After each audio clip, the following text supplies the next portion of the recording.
Well, it's my pleasure to welcome you to this session, 2 o'clock on Friday, session of the Ancient Greece Symposium, a futuristic look through ancient lenses. And you can go as far back as you like, and you find interesting things that are past, but in ancient Greece, you find things that are past and present and maybe future, depending on how you use them. Greek is all Greek to me, and maybe to many of us. As a language, wonder. You are for a surprise today. It is for today and tomorrow, maybe. It shapes our today and tomorrow, and I'm anxious to see how our distinguished speaker will tell us this. It's very easy and very hard to present your friend and your pastor. He is a moving encyclopedia with a sense of humor, if you know what I mean. Okay. You will get a taste of this right away. And he's never boring, to me at least, and to the children at church, and to the men and women as well. I don't know how he does this, but I know this is a gift from God. And if I go to the list here, quote unquote, of his qualification, he's a professor of church history, but meet the man. That's the best thing. Okay, good. Thank you very much. Thank you, Wafik. Yes.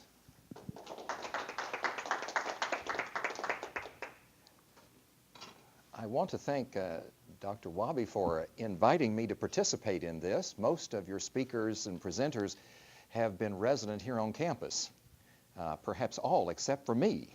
So I appreciate having the opportunity to be a part of the Eastern community and share with you this afternoon.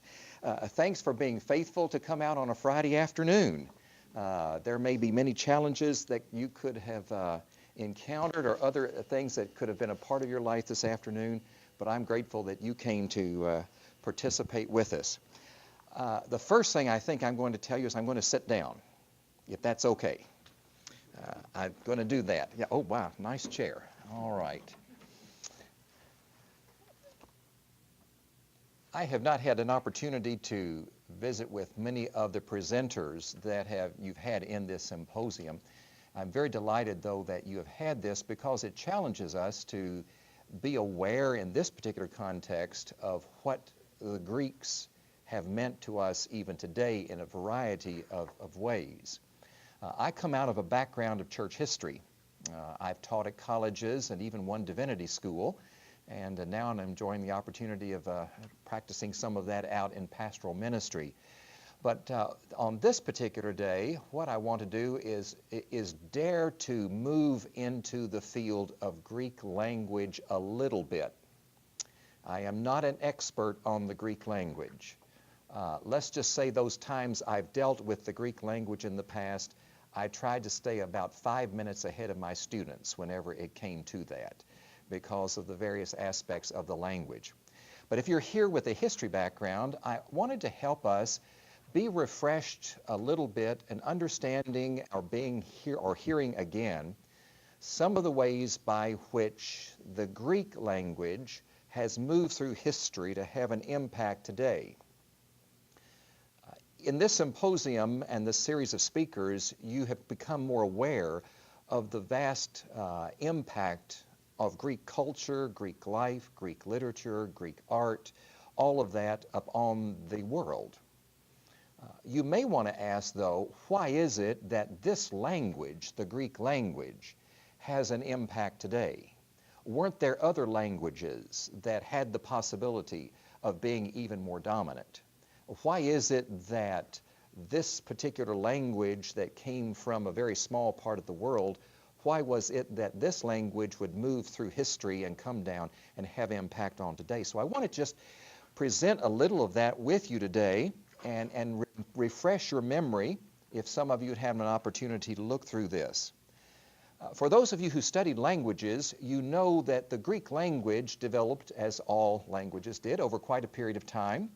And when you look at Greece, there were a variety of dialects. It wasn't initially just a one monolithic dialect. They did come together over some time to come into what eventually became two basic strands. I think we can agree both a kind of a classic strand and a kind of common strand often known as Koine. But Greek developed over time eventually to be the language of the folk in the area of Greece. As it developed in its dialects, there were opportunities for the Greek language to spread beyond just the boundaries of Greece in history. If you're a history student in Greece, you will know that perhaps even back in the 8th century BC, there were times when the Greeks were expanding. They were sending ships out. They were known as very fine seafarers. These ships were going out into different areas around the Mediterranean, even at that particular time, taking with them already a knowledge of Greek, a knowledge, or whatever the language was, the Greek language at that point, culture and other aspects. So even early on, there were colonies being established. There was an establishment of some Greek settings in the world around the Mediterranean basin. That was as early as the 8th century BC. Then when you get to the golden age of Greek history, there was another particular time when people were fascinated with what was happening in Greece, what was happening with the language, and that was more around the 5th century BC. I think Pericles, I believe, this would be his particular time. My point here is to simply say there was a history by which the Greek islands and the Greek area that we would call the Greek mainland had an influence that was more widespread than just its local area. The possibilities of people knowing Greek language, Greek culture, was pretty well widespread. So this was happening even before the days of Alexander the Great. So I'm going to move rather rapidly to that. For those of you who've been studying Greek history, you know that there was this particular time when Alexander's father, Philip of Macedon, finally came in, conquered whole areas of the land, and he bought into the Greek culture, and his son almost became the epitome of what was going to be seen as Greek life. Alexander and his exploits are well known. With Alexander, what happened was that he then took Greek life every place he went. You will then be aware of the fact that as he did this, this process was known throughout the Mediterranean world and even points east as Hellenization. This is significant because the languages of those people who were conquered did be maintained, but they also spread Greek language. It became a common language that was often used throughout all of those areas where Alexander conquered. And even after Alexander's death, his generals divided up much of the world, and their process of continuing Greek culture was maintained through the Greek language that was then spread. So from the time of Alexander the Great in the 300s BC on down to a few centuries later, it was very, very positive to see how the Greek language became very dominant in whole swaths of the world, not only the Mediterranean basin, but in areas east moving over toward as far as India. So the Greek language, as it developed and was being used, and eventually primarily through the common language known as Koine, it was the common language by which many people communicated. This was not true of all other kinds of languages. So at this particular point, I think one thing that's going to be important for us to see, the efforts of Alexander the Great then spread the Greek language in ways that you might not have expected otherwise. His adventures, his conquests meant that Greek was going to be a significant language for quite a time in the whole Mediterranean world. Now, when the Romans decided to enter the scene, you might want to assume that the Romans would have overwhelmed the Greeks, and then they would have imposed their language upon them. That would be an assumption. The conquering nation might wish to impose its language. But one fascinating thing about the Romans were quite in awe of what they saw out of Greek life. Greek language was part of that, but the Greek culture, Greek philosophy, Greek religion, they took parts of Greek religion and just sort of baptized it again with Roman names. They were fascinated with the philosophers, the writers, and all of this was something that meant the Romans seemed to just simply appropriate what was in Greece. They liked it so much. They were recognizing the fact that Greek was so well known, that is, the Koine Greek was so well known, that they were going to have trouble overwhelming that in any case. The area that had been spread around the world, the area that knew Greek, was vast. And so, even though the Romans spoke Latin, at this particular point, Greek was something that they assumed, they took in, they absorbed, and they made that a part of their life. And so just as the Romans conquered the ancient world, the Greek language is not dead. It is still being used because it is a language of culture and is a language that has been used by the Romans as well. It has been said by some that any learned Roman would know Latin and Greek. And that would be a note in that particular time in that world. But I wanted to move on to another aspect that fits into my own area a little bit better, and that is the rise of Christianity. When Christianity came on the scene, a lot can be said about the fact that the world was in such a position that it could be spread rather rapidly because of the cultural setting. The peace of Rome meant that it was possibility for Christianity to be spread rapidly. The language was the possibility. It was there to help spread the Christian faith. And indeed, that aspect of the story is one that I think is very, very important. For in the Christian era, most of you will be aware of the fact that the New Testament, save for a few phrases and words out of the Aramaic, the language of the New Testament is Greek. So those who became familiar with the Christian writings had to encounter them in Greek. I will pause just a second and back up and say there was also something else as the Christian era unfolded that was rather important to note. There were Jews in the Middle East who liked Hebrew. Their sacred texts were in Hebrew. Most of the Old Testament is Hebrew, not all of it. There's some Egyptian words, there's some other language words you'll find in the Old Testament, but the predominant language in the Old Testament is Hebrew. But because of what had happened back in the 8th century BC, with the spreading of the trade from Greece, there had been a great Greek center that had developed in Alexandria. You had Greek language in the Middle East and all around the Mediterranean basin, and so as things unfolded, there were Jews who then spread around that basin, and they realized they could not read their sacred texts in Hebrew, and so the Old Testament Hebrew was translated into Greek. Many of you will know that that is known as the Septuagint. The Septuagint, there's a tradition that goes with that. It's based on the idea of 70, maybe 72. There was the idea that 70 scholars went in separate rooms. This is one tradition. I mean, there's several that connected with this. 70 scholars went into separate rooms, translated the Old Testament from Hebrew into Greek. They all came out, and their translations, all 70 of them, perfectly agreed, and that's came up with the Septuagint. Well, that's a tradition. I don't know that we want to follow that one very far. But what you have then is the Old Testament text of the Hebrews is now in Greek. So wherever the Jews are, they basically will understand the Greek Old Testament. The Christian world, as it unfolds, it has its New Testament writings are in Greek, and then whenever it makes reference to the Old Testament, it quotes from the Septuagint.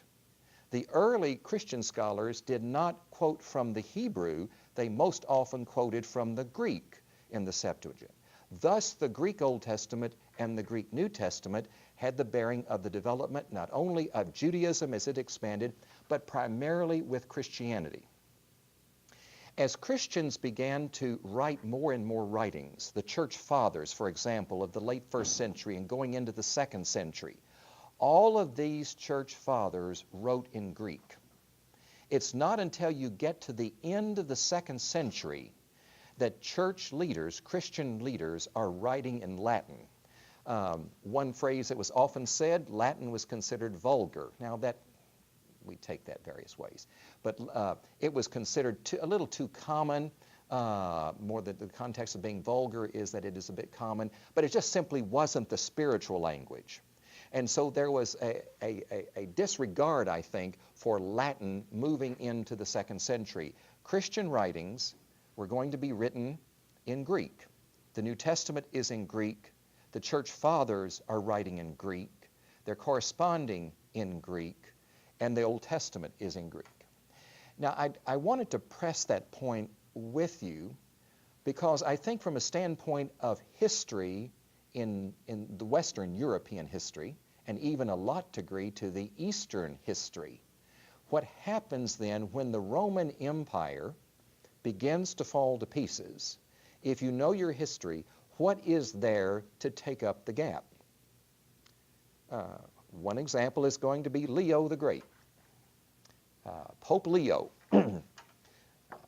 There's a lot of tradition that's picked up about him, but in the middle of the 5th century, when the Huns look like they're going to come in and take over Italy, Leo, not a Roman, but Leo, the Bishop of Rome, goes out and in some kind of amazing event, as he meets with Attila, he convinces, according to church history, Attila that he needs to leave.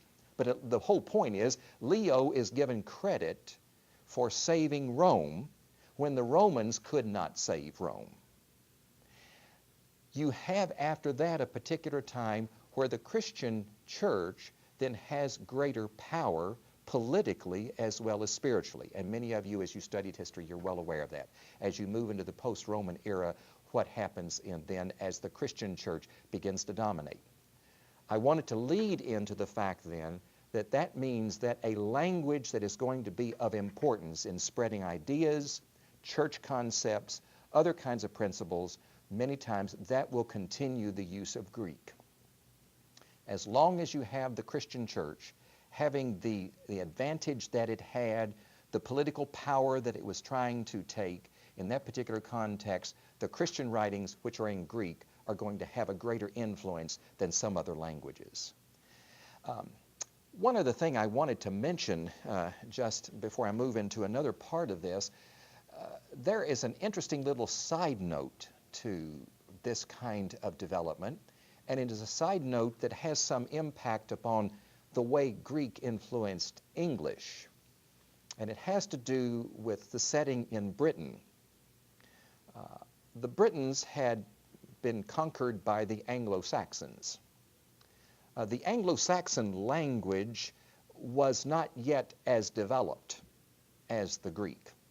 So as the Anglo-Saxons had come to Britain, they were still in the process of establishing their ways of writing their language. About 590 to 600 AD, Pope Gregory in Rome, an interesting story, heard about some individuals who were in Britain.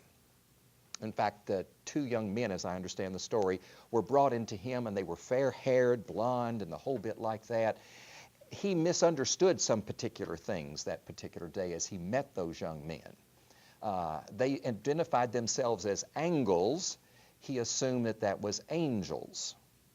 And so as he heard more about the interaction with them, he determined that he would send a missionary to those folk in Britain. This was about 600 AD. He sent a fellow named Augustine. Now, not Augustine in North Africa, St. Augustine or St. Augustine, but this is Augustine the missionary. He sent him then to Britain. When Augustine then got to Britain to introduce more Roman Christianity there, he found that there already was an old British Christianity. There already was in place an old British Christianity, primarily on the western side of Britain and in Ireland. And now you know who that was probably connected to. On March of every year that we talk about this man, maybe not in religious terms, he's talked about in some other kinds of terms. Up in Champaign, it gets a little interesting at U of I on St. Patrick's unofficial day. But St. Patrick and others that had been involved with an old British brand of Christianity. They did not necessarily adhere to everything that Rome had taught. They had gone their own way. The monks acted differently. They went out as missionaries, 12 by 12. But they also preserved texts. They had at their access some of the great old texts. They were interested in the great old Greek classics. And so amazingly, what they had in store were old ancient texts. Many of them were biblical texts, but some of them were classical texts. Now, where I'm going with this is that after Augustine the missionary came and they codified the religion there in Britain to be in adherence with Rome, you still had your emphasis upon the Greek language in knowing what church teachings and church doctrines were. It still is going to be spread throughout the British Isles, and that's going to be important because very soon in Northern Europe there will be invaders who will come down into Southern Europe. The Germanic tribes will come, and one of the things that will be wasted away in their path will be many of the great libraries and the great storehouses of documents that were in the European continent. Where did Europe restore many of its ancient texts? It came from the missionaries who were sent out from the old British Christian center, largely in Ireland and in Scotland. They went around to the northern part of Europe, coming down and reintroducing to many people the great Greek classics and the Greek texts from the Bible. And so what we find here is that Greek has survived in many ways. It has had an influence far beyond what we would expect in those little islands in the eastern part of the Mediterranean. Primarily, I think, because of what Rome did. Rome was more than willing to appropriate Greek language and Greek culture. But I think you've got to add to that what the Christian church did.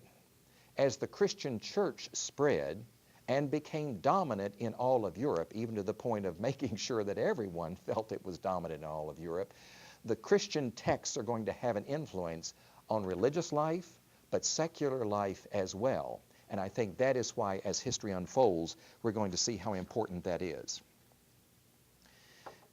Now, I wanted to turn just a little bit to some areas a little outside my field, but I wanted to share some of what I think would be important to know about the influence then upon Greek on our own English language.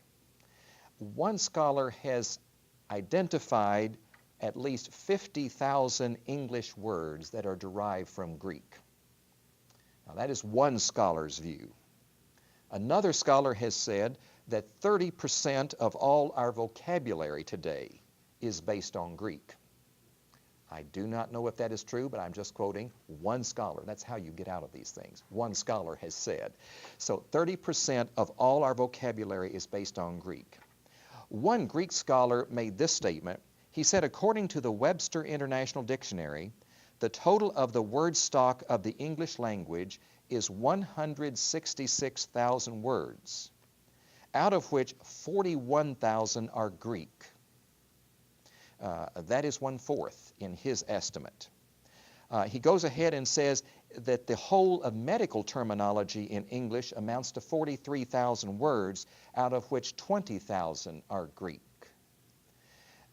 These figures, with it seems like some differentiation among them, these figures give us some idea of the great impact upon the language of Greek, even upon the way you and I speak and the way we communicate. It's even pointed out that the words used in the concepts of our thought and our expressions today come out of Greek origin. For those of you who are students, you will appreciate this. Analysis, synthesis, antithesis, method, therapy. You need that after an antithesis. Okay. Dogma, diagnosis. These are words in thought and concepts that come out of Greek background. But then words in medicine and science and education like mathematics, physics, astronomy, democracy, philosophy, athletics even, theater, and rhetoric, and words in the church and Judaism, baptism. My background is Baptist, so you would understand we try to look at that word quite a bit.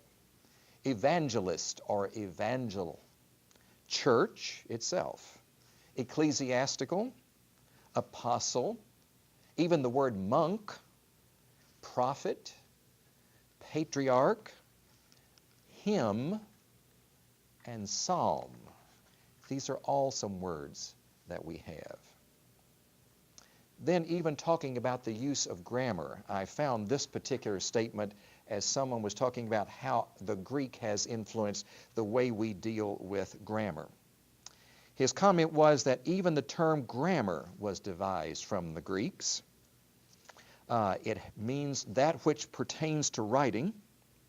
Then the grammatical terms and concepts that you and I perhaps remember from our youth: article, noun, pronoun, adjective, verb, adverb, preposition, conjunction, and interjection, all of which I remember from grade school. These are words that come out of a Greek background. So in this particular concept, these words, which have a Greek culture, a Greek heritage, a Greek background, all of these have a lively part of the discourse that we are involved with today. There were possibilities that many other languages could have had an impact in the ancient world. But Greek survived, and because of the interesting things that happened in history, it became a language that impacts the whole way that you and I communicate this day. Someone has made this comment: one of the fascinating things about the Greek language that allowed it to survive was that you could work with its parts. You could have prepositions. You could add something, a prefix. You could add a suffix at the end of the word. Greek allowed, much more than Latin ever did, Greek would allow for new words to be constructed, for you to put together different parts of the words, and in that creative possibility, Greek maintained a livelihood. And thus the koine, the popular language, the people's language, that could continue to develop and could continue to speak and could continue to be used. Let me make just a few other comments, and then I wanted to open for any kind of discussion. One of the fascinating things for me is that in the history of the church, some of the biggest arguments we have ever gotten over are the meanings of Greek words. And so if you ever did want to read in church history about why certain things were done the way they were, look again to see if there was a Greek word that had something to do with it. One example for many of you, if you are a part of the Christian community, you may go to a church where you say a creed on Sunday morning.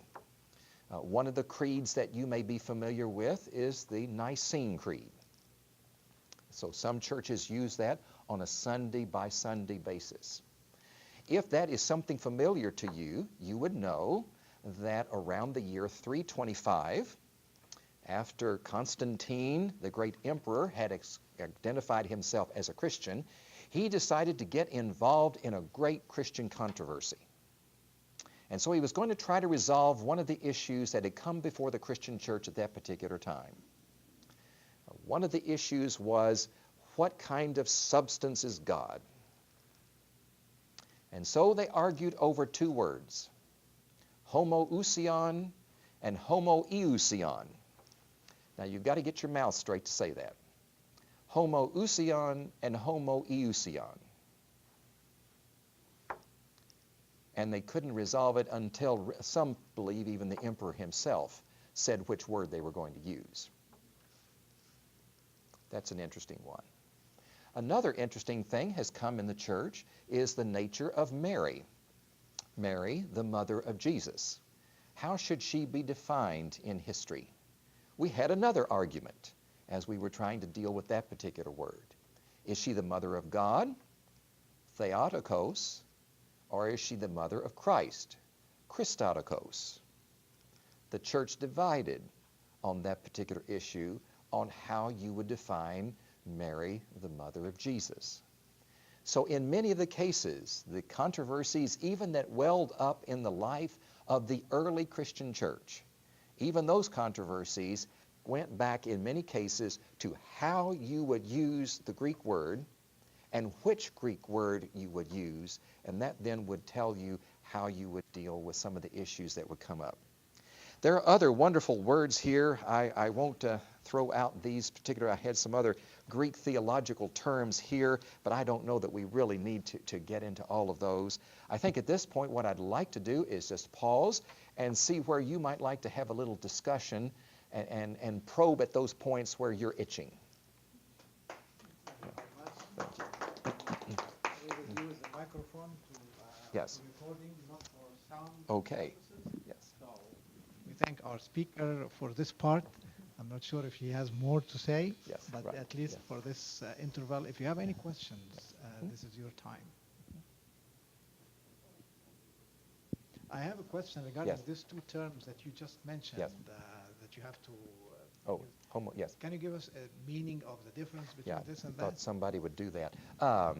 It has to do, they're very similar words. It talks about, are you of similar substance or like substance?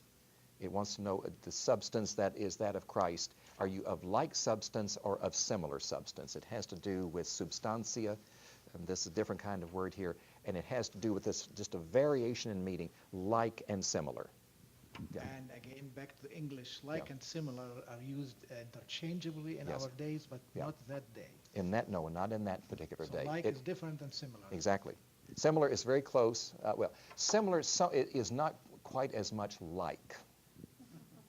Thank you. Yes. Very enlightening. Yes. Yes. Yes.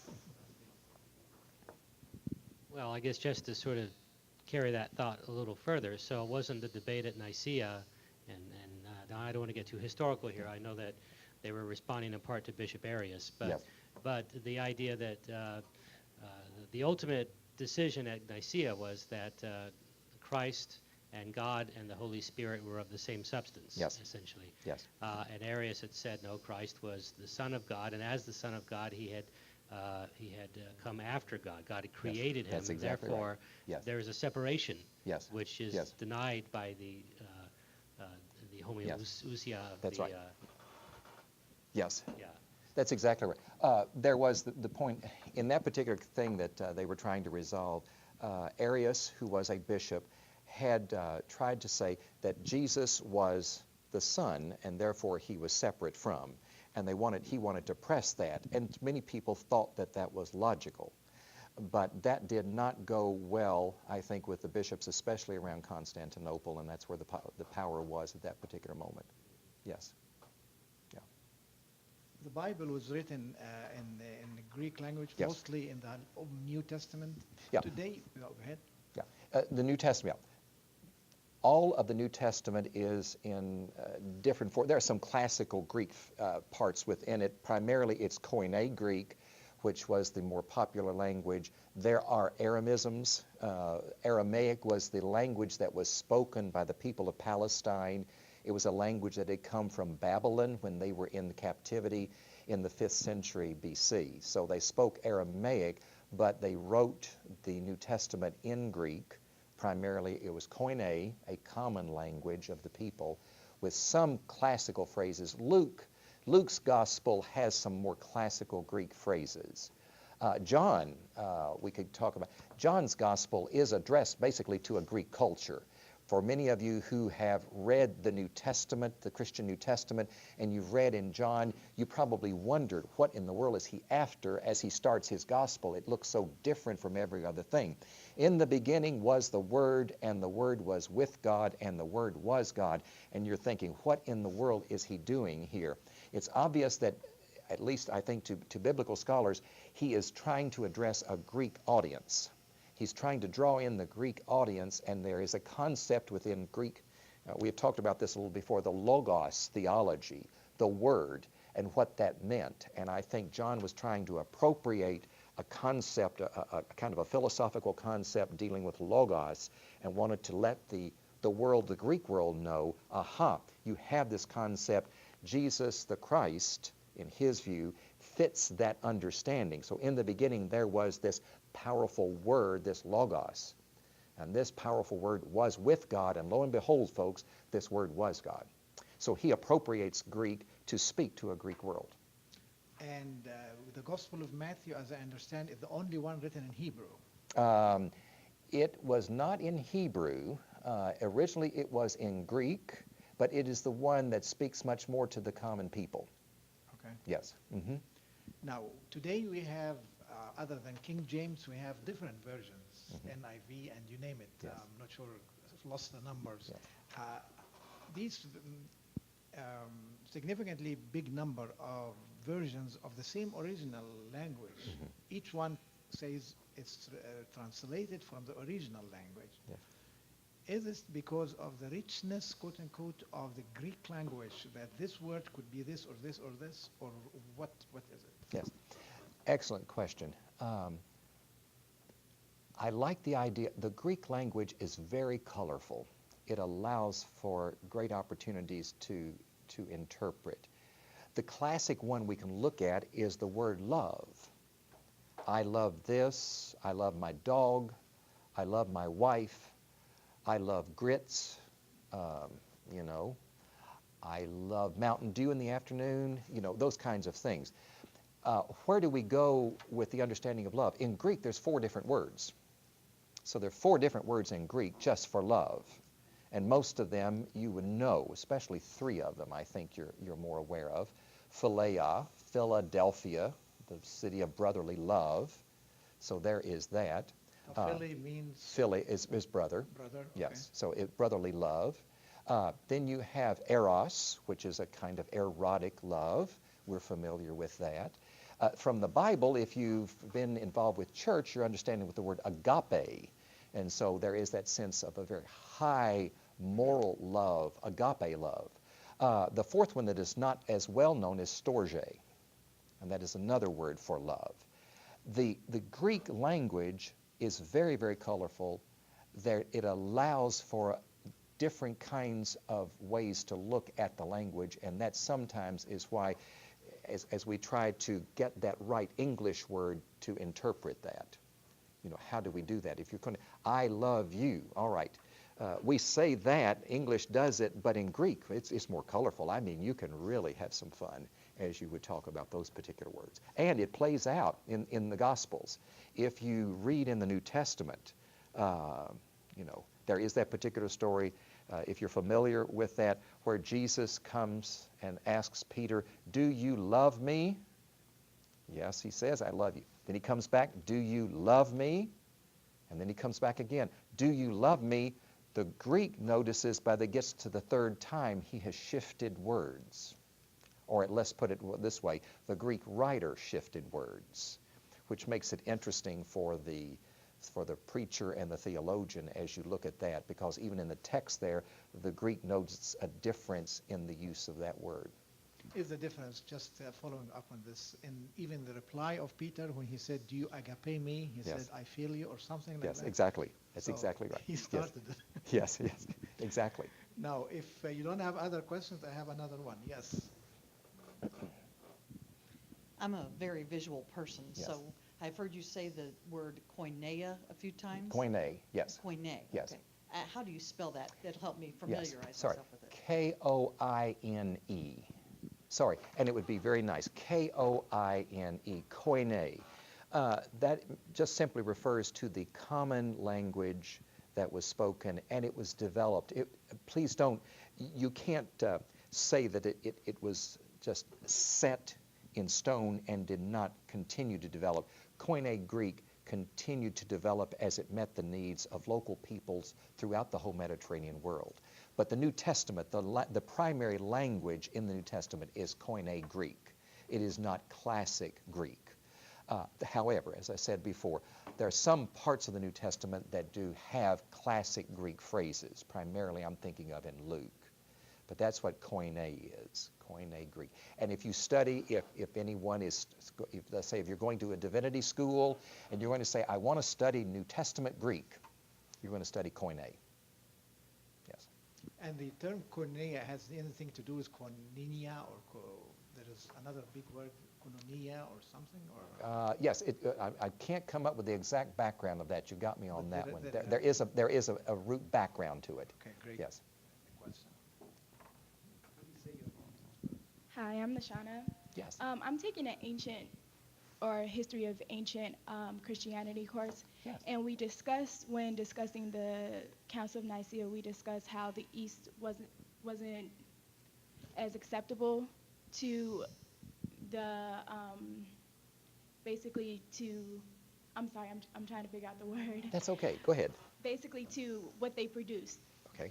And did that affect the way ancient Greek language or culture spread throughout the East, them not being so acceptable to the Council of Nicaea decisions? To some degree, you raise a very good point. Greek was the language of the church for its first few centuries, but it remained the language of the Eastern church. A lot of us in Western culture do not appreciate, I think, as much what has happened in the life of the Eastern church as you get to Greece and what we would call Asia Minor or Turkey and Palestine and those areas. That was a very strong point for the development of Christianity, and the language there was Greek. Up until Nicaea, all of the major bishoprics, save one, were in the East. The only major bishopric was in Rome. And some parts of church history, it was as if the Bishop of Rome was over by himself, sort of waving a flag saying, all of you other bishops, remember, I'm over here. The bishops in the East, primarily the Bishop of Alexandria and the Bishop of Antioch, Alexandria in Egypt, Antioch in northern Palestine, those bishops had major influence. And a lot of the debates will go between Antioch and Alexandria if you're studying in church history. So I'm finally getting to your point. In that particular regard, I think Greek language and their understanding and how they saw things, they're going to spread that through their language. So Greek will be the dominant language of the Eastern Church, and it will be the dominant language of the Eastern Empire, which will be known eventually as the Byzantine Empire.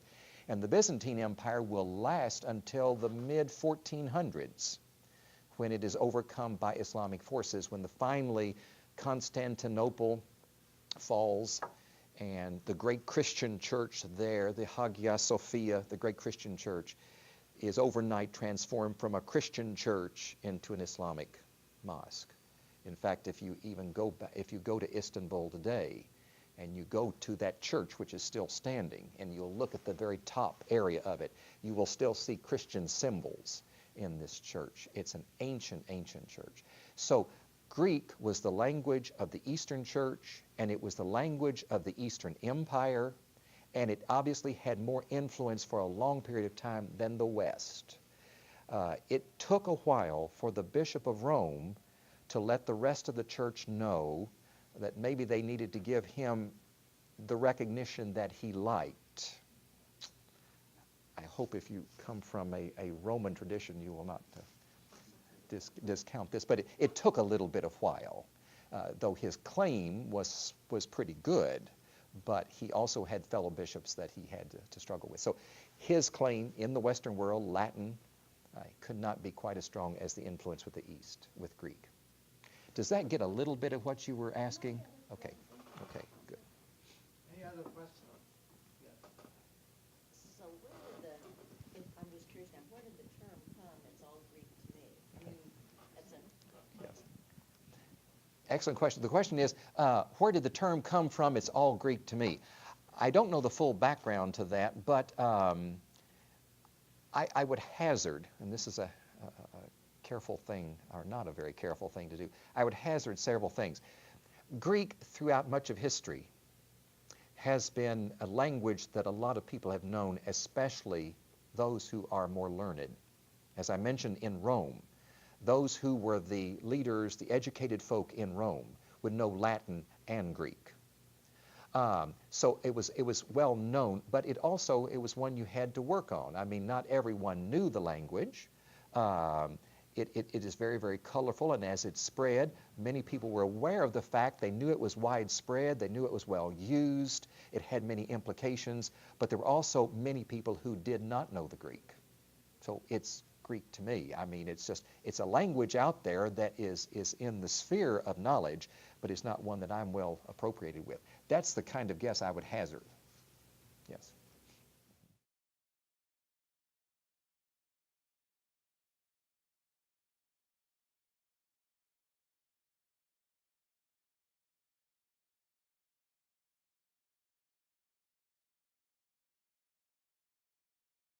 His qualification, his a professor of church history,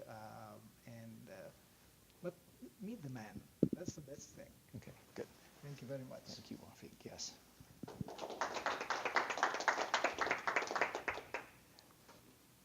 I want to thank Dr. Wabi for inviting me to participate in this. Most of your speakers and presenters have been resident here on campus, perhaps all except for me.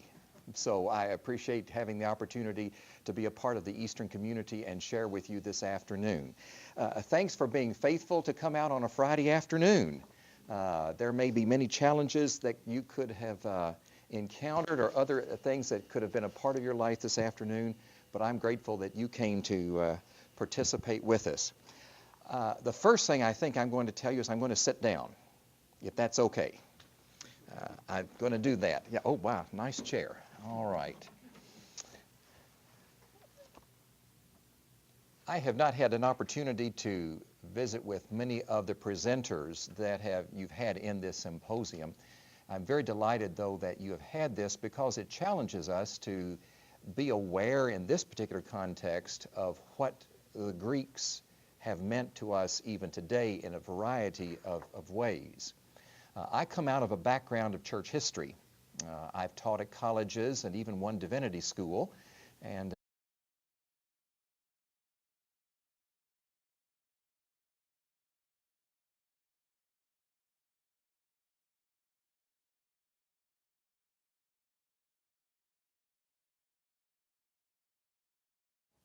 Well, it's my pleasure to welcome you to this session, 2 o'clock on Friday, session of the Ancient Greece Symposium, a futuristic look through ancient lenses. And you can go as far back as you like, and you find interesting things that are past, but in ancient Greece you find things that are past and present and maybe future, depending on how you use them. Greek is all Greek to me, and maybe to many of us. As a language, wonder. You are for a surprise today. It is for today and tomorrow maybe. It shapes our today and tomorrow, and I'm anxious to see how our distinguished speaker will tell us this. It's very easy and very hard to present your friend and your pastor. He is a moving encyclopedia with a sense of humor, if you know what I mean. Okay. You will get a taste of this right away. And he's never boring, to me at least, and to the children at church, and to the men and women as well. I don't know how he does this, but I know this is a gift from God. And if I go to the list here, quote unquote, of being established, there was an establishment of some Greek settings in the world around the Mediterranean basin. That was as early as the 8th century BC. Then when you get to the golden age of Greek history, there was another particular time when people were fascinated with what was happening in Greece, what was happening with the language, and that was more around the 5th century BC. I think Pericles, I believe, this would be his particular time. My point here is to simply say there was a history by which the Greek islands and the Greek area that we would call the Greek mainland had an influence that was more widespread than just its local area. The possibilities of people knowing Greek language, Greek culture, was pretty well widespread. So this was happening even before the days of Alexander the Great. So I'm going to move rather rapidly to that. For those of you who've been studying Greek history, you know that there was this particular time when Alexander's father, Philip of Macedon, finally came in, conquered whole areas of the land, And he bought into the Greek culture, and his son almost became the epitome of what was going to be seen as Greek life. Alexander and his exploits are well known. With Alexander, what happened was that he then took Greek life every place he went. And now I'm enjoying the opportunity of practicing some of that out in pastoral ministry. But on this particular day, what I want to do is dare to move into the field of Greek language a little bit.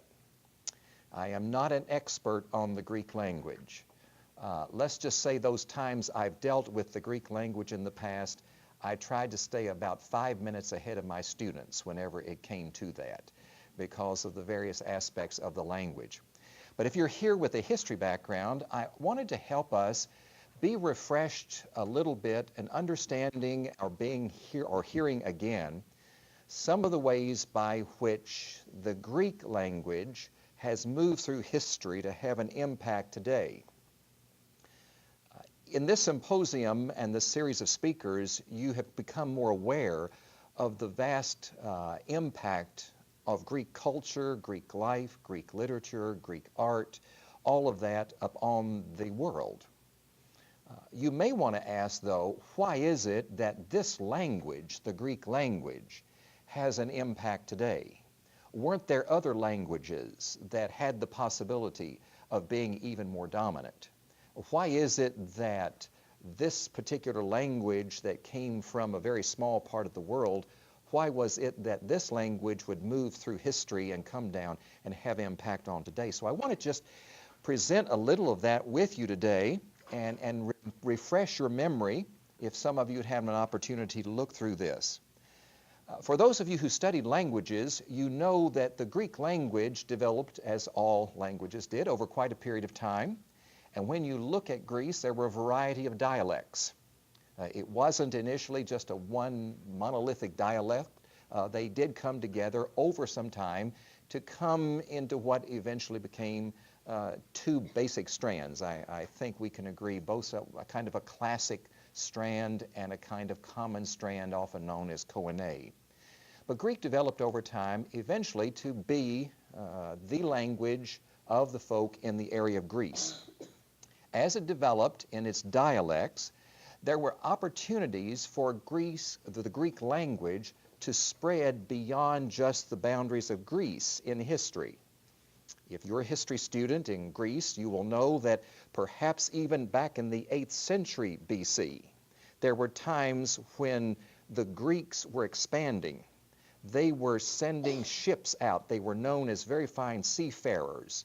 These ships were going out into different areas around the Mediterranean, even at that particular time, taking with them already a knowledge of Greek, a knowledge, or whatever the language was, the Greek language at that point, culture and other aspects. So even early on, there were colonies